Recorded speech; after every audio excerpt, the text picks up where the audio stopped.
Պարոն Փաշինյան, թեման շարունակելով, նախ դուք Ռոբերտ Քոչարյանին դատում եք վաղեմության ժամկետն անցնող մի հոդվածով։ Այնպես որ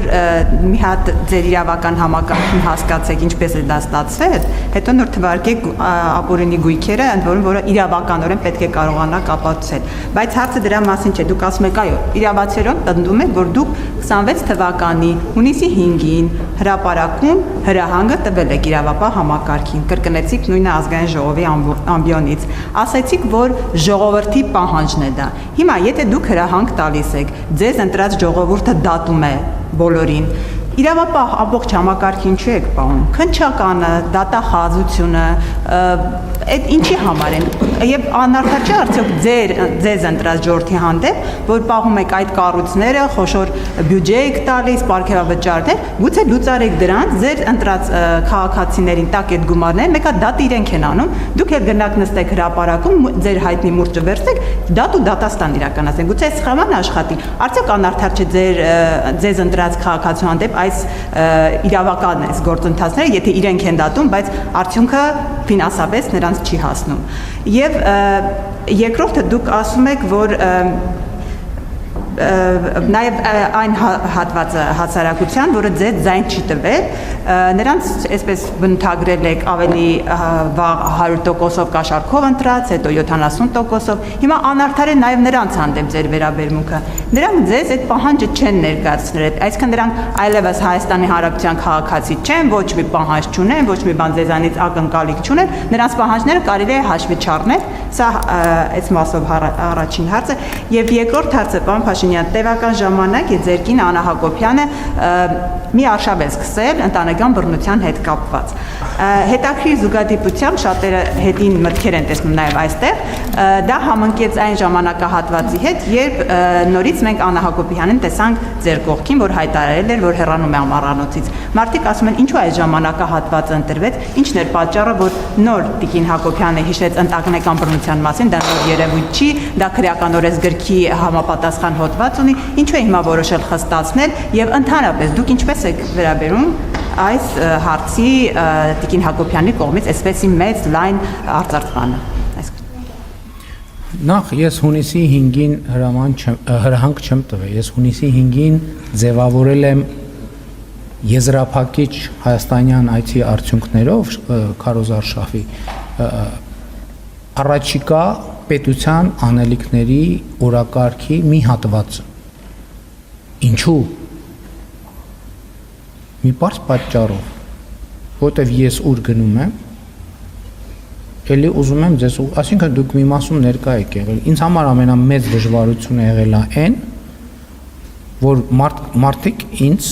առաջ հարց են դնում, ասում են կոռուպցիոներները, թալանածները երկիրը ինչի պատասխանատվություն չեն կրում։ Եվ ես մարդկանց մինչ բացատրում եմ, ասում եմ, գիտեք, դատական, իրավական համակարգը, չգիտեմ ես, չգիտեմ են, օրենսգրքի ինչ հոդվածի երկրորդ պարբերության 6-րդ տողում սենց բան ա գրած, մարդիկ ասում են, ձեռ ես առնում ես ոնց որ։ Եւ այդ հարցը այնքան է սրվել քարոզարշավի ընթացքում, որ ես ստիպված եմ եղել եզրափակիչ մեր հանրահավաքը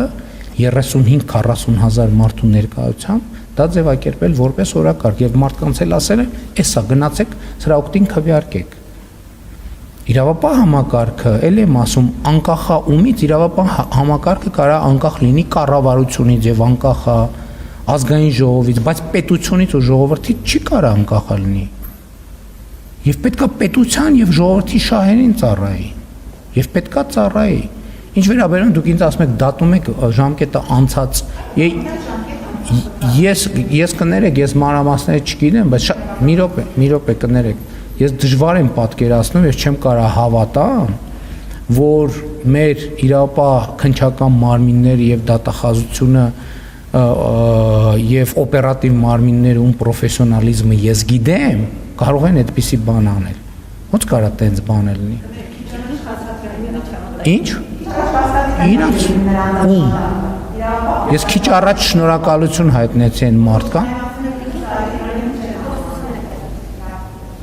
Եկեք իսկապես դուք ավարտեք, որ ես է հարցնեմ։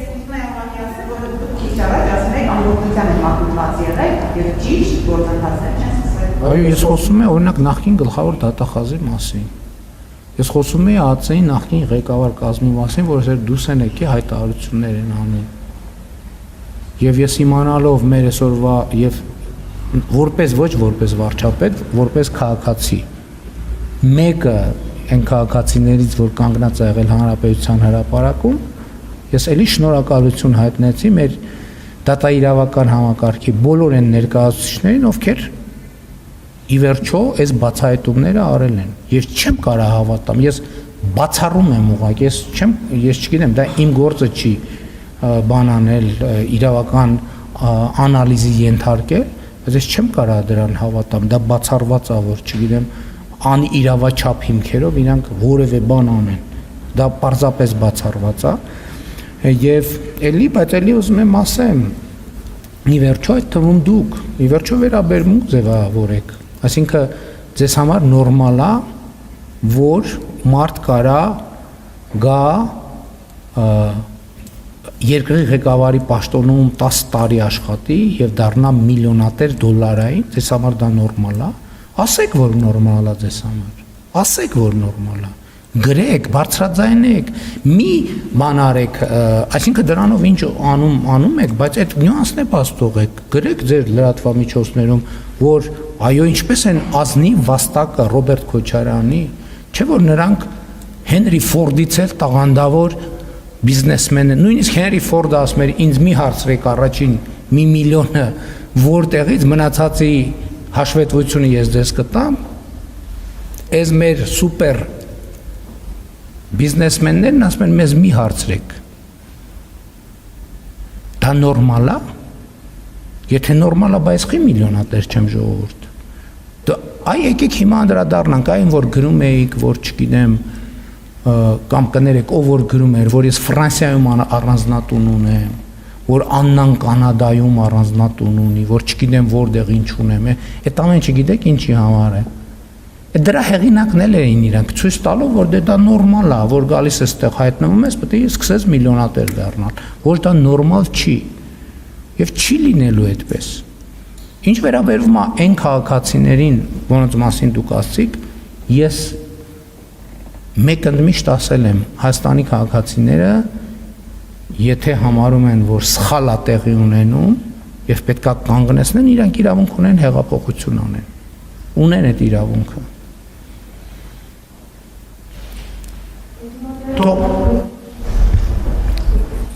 Թող հանուն Ռոբերտ Քոչարյանի ունեցվածքի, Գագիկ Ծառուկյանի եւ մյուսների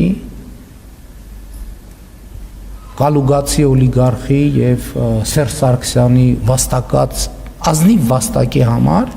Հայաստանի Հանրապետության քաղաքացիները, եթե համարում են, որ պետք է պաշտպանեն նրանց ազնիվ վաստակը, թող դուրս գան փողոցներ եւ պաշտպանեն ամենայն հարգանքով եւ լրջությամբ եմ ասում, մեզ էլ հեղափոխությամբ հեռացնեն իշխանությունից, բերեն իրանց սիրելի եւ ազնվագույն Ռոբերտ Քոչարյանին, Սերժ Սարգսյանին, Սամվել Կարապետյանին, Գագիկ Ծառուկյանին, բերեն տեղավորեն այս կառավարման շենքերում, մեզ էլ թող տանեն Հանրապետության հրապարակում կախաղան անեն։ Ես օքեյ եմ այս սցենարի հետ։ Եթե իրանք դա են ուզում, ժողովրդի որոշումը ինձ համար ընդհանրապես քննարկման ենթակա չի։